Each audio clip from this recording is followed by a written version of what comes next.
ಮೋಡ ಹಗರಣದಲ್ಲಿ ರಾಜ್ಯದ ಮುಖ್ಯಮಂತ್ರಿಗಳಾಗಿರ್ತಕ್ಕಂಥ ಸಿದ್ದರಾಮಯ್ಯನವರು ಕಾನೂನಿನ ಗೌರವಿಸಿ, ನ್ಯಾಯಾಲಯದ ಆದೇಶವನ್ನು ಗೌರವಿಸಿ ಈಗಾಗಲೇ ರಾಜೀನಾಮೆ ಕೊಡಬೇಕಾಗಿತ್ತು. ಅದರ ಬಂಡತನ ಪ್ರದರ್ಶನ ಮಾಡಿ ಮೋದಿಜಿ ಅವರ ಮೇಲೆ ಎಲ್ಲ ಸಲ್ಲದ ಆರೋಪಗಳನ್ನ ಮಾಡ್ತಾ ಇದ್ದಾರೆ. ರಾಜ್ಯಪಾಲರ ಮೇಲೆ ಎಲ್ಲ ಸಲ್ಲದ ಆರೋಪಗಳನ್ನ ಮಾಡ್ತಾ ಇದ್ದಾರೆ. ಈ ಆರೋಪಗಳನ್ನ ಮಾಡೋದ್ರಿಂದ ನೀವು ಕಳಂಕ ರಹಿತರಾಗೋದಲ್ಲ, ಕಳಂಕದಿಂದ ಮುಕ್ತರಾಗ್ಲಿಕ್ಕೆ ಸಾಧ್ಯ ಇಲ್ಲ.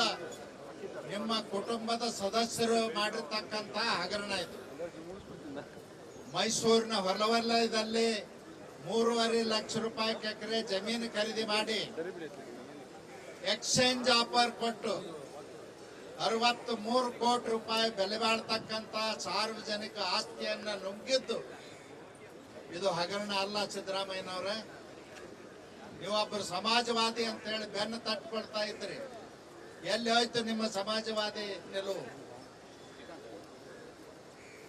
ದೇಶದ ಪ್ರಧಾನಮಂತ್ರಿ ಬಗ್ಗೆ ಅವಹೇಳನಕಾರಿಯಾಗಿ ಮಾತಾಡ್ತಾ ಇದ್ದೀರಿ. ಈ ದೇಶದ ಪ್ರಧಾನಮಂತ್ರಿ ನರೇಂದ್ರ ಮೋದಿಜಿ ಅವರು ಈ ದೇಶ ಕಂಡಂತ ಅಪರೂಪದ ಒಬ್ಬ ಸಂತರಿದ್ದಾಗ ದೇಶದಲ್ಲಿ ಇವ್ರಿಗಿಂತಲೂ ಹೆಚ್ಚಿನ ಶ್ರೇಷ್ಠ ಹಿಂದುಳಿದ ನಾಯಕರು ಯಾರೂ ಇಲ್ಲ. ನರೇಂದ್ರ ಮೋದಿಜಿ ಅವರ ಬಗ್ಗೆ ಮಾತನಾಡ್ತಕ್ಕಂಥ ನೈತಿಕತೆ ನಿಮಗಿಲ್ಲ. 24 ವರ್ಷಗಳಿಂದ ನರೇಂದ್ರ ಮೋದಿಜಿ ಅವರು ದಿನಾನು ಒಂದು ಹಗರಣ. ವಾಲ್ಮೀಕಿ ಹಗರಣದಲ್ಲಿ ಎಸ್ಟಿ ಸಮಾಜದ 189 ಕೋಟಿ ರೂಪಾಯಿನ 100ಕ್ಕೆ 100% ಅಷ್ಟು ಲೂಟಿ ಹೊಡೆದ್ರು. ಅಲ್ಪಸಂಖ್ಯಾತರ ಇಲಾಖೆಯಲ್ಲಿ ಹಗರಣ, ವಾಲ್ಮೀಕಿ ನಿಗಮದಲ್ಲಿ ಹಗರಣ, ಟೂರಿಸಂ ಇಲಾಖೆಯಲ್ಲಿ ಹಗರಣ, ಕಾರ್ಮಿಕರ ಇಲಾಖೆಯಲ್ಲಿ ಹಗರಣ. ಸ್ವತಃ ಮುಖ್ಯಮಂತ್ರಿಗಳು ಅವರ ಕುಟುಂಬದವರು ಕೂಡಿ ಕರ್ನಾಟಕ ಕಂಡಂತ ಅತ್ಯಂತ ದೊಡ್ಡ ಸ್ಕ್ಯಾಮು 5,000 ಕೋಟಿ ರೂಪಾಯಿಯ ಮೋಡಾದಲ್ಲಿ ಸ್ವಂತ ಕುಟುಂಬಕ್ಕೆ ಜಾಗವನ್ನು ತೆಗೆದುಕೊಂಡು ಸಿಕ್ಕಿಬಿದ್ದಂತ 5,000 ಕೋಟಿಯ ದೊಡ್ಡ ಹಗರಣದ ರೂವಾರಿ ಸಿದ್ದರಾಮಯ್ಯನವರು. ದಿನಕ್ಕೊಂದು ಹಗರಣ. ಇದ್ರ ಬಗ್ಗೆ ನಾವು ಪ್ರಸ್ತಾಪನೆ ಮಾಡಿದಾಗ ಸದನದಲ್ಲಿ ಮೋಡ ಹಗರಣ ಅಲ್ಲ ಅನ್ನೋ ಟೈಪು ತೇಲಿಸ್ಬಿಟ್ರು. ಅದ್ರ ಬಗ್ಗೆ ಚರ್ಚೆಯನ್ನು ಕೂಡ ಮಾಡಕ್ಕೆ ಅವಕಾಶ ಕೊಡಲಿಲ್ಲ. ಭಾರತೀಯ ಜನತಾ ಪಕ್ಷದ ಕಾರ್ಯಕರ್ತರ ಜನರ ಬೇಡಿಕೆಗೆ ಅನುಗುಣವಾಗಿ ಜನರಿಗೆ ಸ್ಪಂದನೆ ಮಾಡಲಿಕ್ಕೆ ನಾವು ಬೆಂಗಳೂರಿನ ಸಂವಿಧಾನಿಕ ಹುದ್ದೆಯಲ್ಲಿದ್ದಾರೆ. ಗುಜರಾತಿನ ಮುಖ್ಯಮಂತ್ರಿ ಆಗಿ, ದೇಶದ ಪ್ರಧಾನಮಂತ್ರಿ ಆಗಿ 3ನೇ ಅವಧಿಗೆ ಇವತ್ತು ಅಧಿಕಾರವನ್ನು ನಡೆಸ್ತಾ ಇದ್ದಾರೆ. ಅವರು ಯಾವತ್ತೂ ಯಾವುದೇ ಹಗರಣದಲ್ಲಿ ಸಿಗಾಕೊಂಡಿಲ್ಲ, ಭ್ರಷ್ಟಾಚಾರ ಮಾಡಿಲ್ಲ, ಸ್ವಜನ ಪಕ್ಷಪಾತ ಮಾಡಿಲ್ಲ. ಅಂತವ್ರ ಬಗ್ಗೆ ಮಾತನಾಡತಕ್ಕಂತ ನೈತಿಕತೆ ಸಿದ್ದರಾಮಯ್ಯನವರೇ ನಿಮಗಿಲ್ಲ. ನೀವು ಸಂವಿಧಾನಕ್ಕೆ ಗೌರವಿಸ್ತಿದ್ರೆ ನಿಮ್ಮ ಪಕ್ಷದ ನಾಯಕರು ರಾಹುಲ್ ಗಾಂಧಿ ಅವರು ಲೋಕಸಭೆಯಲ್ಲಿ ಸಂವಿಧಾನ ಹಿಡಿದು ತೋರಿಸ್ತಿದ್ರು. ತೋರಿಸ್ಲಿಕ್ಕಲ್ಲ ರಾಹುಲ್ ಗಾಂಧಿ ಅವರೇ, ಸಂವಿಧಾನ ಇರುವುದು ಅದರಂತ ನಡ್ಕೊಳ್ಳಿಕ್ಕೆ, ಅದನ್ನು ಗೌರವಿಸಲಿಕ್ಕೆ. ಈ ದೇಶದಲ್ಲಿ ನ್ಯಾಯಾಲಯಗಳಿರುವುದು ನಾವು ನ್ಯಾಯಾಲಯ ಪಾಲನೆ ಮಾಡಲಿಕ್ಕೆ. ಅದನ್ನು ಬಿಟ್ಟು ಬಂಡತನ ಪ್ರದರ್ಶನ ಮಾಡಿ ನಾನು ರಾಜೀನಾಮೆ ಕೊಡೋದಿಲ್ಲ, ಯಾರೇನ್ ಮಾಡ್ಕೊಳ್ತೀರಿ, ಬಿಜೆಪಿ ಅವ್ರು ಮಾಡಿದಿರಿ, ಕಾಂಗ್ರೆಸ್ನವ್ರು ಮಾಡಿದಿರಿ, JDS-ನವ್ರು ಮಾಡಿದಿರಿ ಅಂತ ಹೇಳಿ ಬಂಡತನದಿಂದ ಭಾಷಣ ಮಾಡ್ತಿರಲ್ಲ. ನಿಮಗೆ ನಾನು ಹೇಳಲಿಕ್ಕೆ ಬಯಸ್ತೇನೆ, ನಿಮ್ಮ ಕೆಲಸ ಅದಲ್ಲ. ನಿಮ್ಮ ಮೇಲೆ ಆಪಾದನೆ ಬಂದದ್ದನ್ನ ಸುಳ್ಳು ಅಂತ ಸಾಬೀತು ಮಾಡುವಂತ ಧೈರ್ಯ ನಿಮಗಿಲ್ಲ. ಈಗಾಗಲೇ ಕಾಗದ ಪತ್ರಗಳಲ್ಲೇ ಸಾಬೀತಾಗಿ ಹೋಗಿದೆ. ಅದಕ್ಕಾಗಿ ಗೌರವದಿಂದ ರಾಜೀನಾಮೆ ಕೊಡಿ.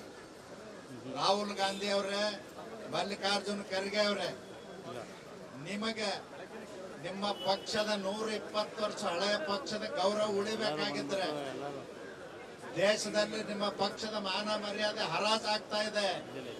ನಿಮ್ಮ ಮುಖ್ಯಮಂತ್ರಿ ಸಿದ್ದರಾಮಯ್ಯನವ್ರಿಗೆ ಸೂಚನೆ ಕೊಡಿ ರಾಜೀನಾಮೆ ಕೊಡ್ಲಿಕ್ಕೆ. ಕಳಂಕ ಮುಕ್ತರಾಗಿ ಬಂದವ್ರನ್ನ ಮತ್ತೊಮ್ಮೆ ನೀವು ರಾಜ್ಯದಲ್ಲಿ ಮುಖ್ಯಮಂತ್ರಿ ಮಾಡ್ಲಿಕ್ಕೆ ಯಾರ್ದು ಅಡ್ಡಿ ಇಲ್ಲ, ಆದ್ರೆ ಕಳಂಕದಿಂದ ಹೊರಗೆ ಬರ್ಬೇಕಾಗ್ತದ. ಅದಕ್ಕೆ ಖರ್ಗೆ ಅವ್ರಿಗೆ ಹೇಳಲಿಕ್ಕೆ ಬಯಸ್ತೇನೆ, ರಾಹುಲ್ ಗಾಂಧಿ ಅವ್ರಿಗೆ ಹೇಳಲಿಕ್ಕೆ ಬಯಸ್ತೇನೆ, 24 ಗಂಟೆ ಒಳಗೆ ನೀವು ರಾಜೀನಾಮೆ ತಗೊಳ್ಬೇಕಾಗಿತ್ತು, ಎಲ್ಲ ಗೌರವದಿಂದ ಸಿದ್ದರಾಮಯ್ಯನವರೇ ಕೊಡಬೇಕಾಗಿತ್ತು. ಅದಕ್ಕೆ ನಾನು ಒತ್ತಾಯ ಮಾಡ್ತೇನೆ, ಕೂಡಲೇ ರಾಜೀನಾಮೆ ಕೊಡಬೇಕು ಅಂತೇಳಿ ಸಿದ್ದರಾಮಯ್ಯನವ್ರಿಗೆ ಒತ್ತಾಯ ಮಾಡಲಿಕ್ಕೆ ಬಯಸ್ತೇನೆ.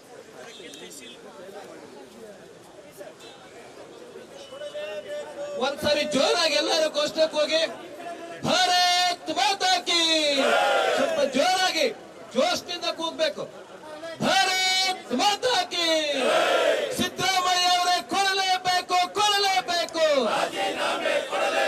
ರಾಜೀನಾಮೆ ಕೊಡಲ್ಲ ಅಂತ ಹೇಳ್ತಾ ಇರ್ತಕ್ಕಂಥ ಭಂಡತನದ ಮುಖ್ಯಮಂತ್ರಿ ಸಿದ್ದರಾಮಯ್ಯ ಅವರಿಗೆ, ರಾಜೀನಾಮೆ ಕೊಡೋದಿಲ್ಲ ಅಂತ ಹೇಳ್ತಾ ಇರ್ತಕ್ಕಂಥ ದಾಷ್ಟ್ಯತನದ ಮುಖ್ಯಮಂತ್ರಿ ಸಿದ್ದರಾಮಯ್ಯ ಅವರಿಗೆ ಭಾರತ್ ಮಾತಾ ಕಿ.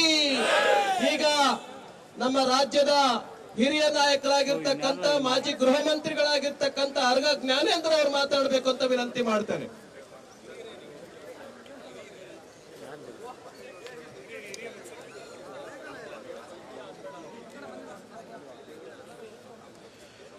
ಎಲ್ಲರೂ ನಮಸ್ಕಾರ.